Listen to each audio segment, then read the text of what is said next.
termasuk juga orang asing kalau dia melakukan tindak pidana. Jadi begini, ada orang asing dia di Jakarta yang ngebunuh warga negara Indonesia, dia dipidana gitu. Sama juga orang asing juga kemudian dia mencemarkan atau menghina-hina orang Indonesia. Kalau zaman dulu susah karena harus ada kapal di kapal Indonesia, harus ada di wilayah Indonesia.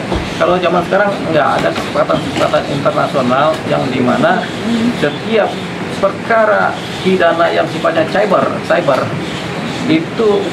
itu bisa ditangkap di mana aja pelakunya. Kalau merugikan orang Indonesia atau melakukan negara Indonesia bisa ditangkap di mana saja. Jadi karena dianggap kejahatan cybercrime di mana pelakunya bisa siapa aja. Karena cyber ini kan tidak mengenal wilayah.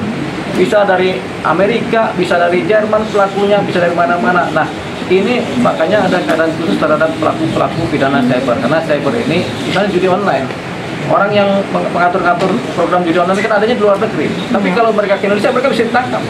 Begitu, karena melakukan kejahatan merugikan masyarakat Indonesia, merugikan negara Indonesia, bisa ditangkap. Termasuk juga kasus ini. Ini warga negara asing, tapi dia menghina terus orang Indonesia ini kan ketika dilaporkan, suatu saat ketika dia kecemplung masuk wilayah Indonesia, dia bisa ditangkap.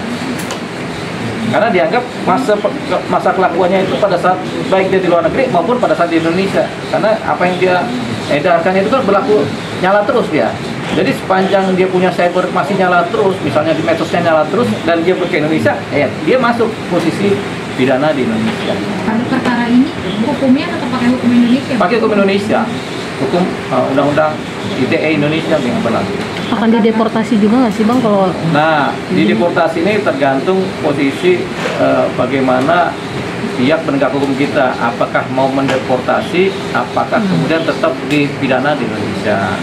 Jadi pada umumnya pelaku-pelaku ini tetap dipidana di Indonesia sampai pada titik kedubes dari tempat yang bersangkutan, dari si yang bersangkutan kemudian memohon pengajuan supaya dideportasi atau dipidana. Ada juga langsung deportasi karena melakukan tindak pidana juga di tempat lain, jadi dideportasi aja supaya tetap ditangani di tempat lain, di negara lain kan.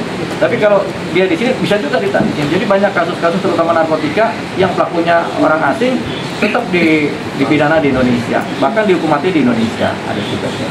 Gitu. Nanti akan ada peran serta dari Interpol juga ya Bang?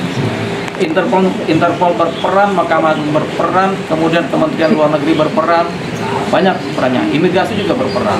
Jadi semuanya punya peranan di negara kita ini, di para instansi ini kan. Kalau persoalannya adalah warga negara asing, termasuk kedubes, Kementerian Luar Negeri berperan juga. Oke, 3, 2.